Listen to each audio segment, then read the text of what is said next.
The role of whānau in the development of the infant. The reason I wanted to speak to this is because if you've looked at a previous one about the dyad, then you'll know that there's a real central role in having a one-on-one relationship with the baby.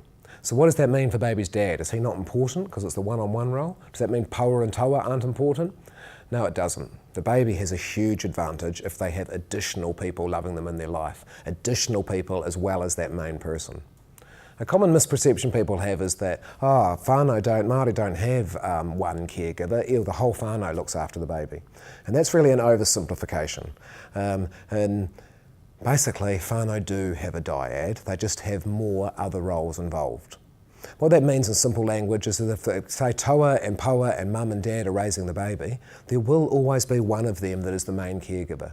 So let's say it's taua, just to mix it up a bit and make it's not mum. It's the eldest moko, one that's been decided that taua and paua are going to raise the baby. The birth mum's going to be more like an auntie to this baby in terms of roles. So taua is the main caregiver. What that means is that out of those four people, taua is probably the one that's doing most of the stuff with the baby. That actually if we have in that situation, taua does 25%, paua does 25%, mum does 25%, dad does 25%, that's not going to facilitate brain development very well. That's not what humans have been experiencing since the beginning of time. It's not a traditional Māori whānau. What is traditional is that yes, those three people are absolutely involved in wrapping supports around what is essentially a dyadic one-on-one relationship at its base.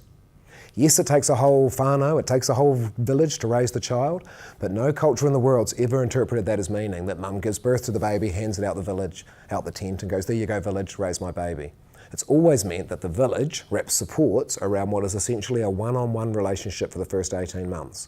So in the example I gave, it's that relationship with taua that is really central, and then the relationship with birth mum and paua and dad are additional to that. So yes, the baby's at a huge advantage to have those additional relationships. There's lots of research showing us that babies have much better developed social skills if they have a dyad and close supporting people like dad, grandparents. But don't get it confused with thinking that it's all right for the baby to spend 25% of the time with each and that they don't need one main caregiver, because they do.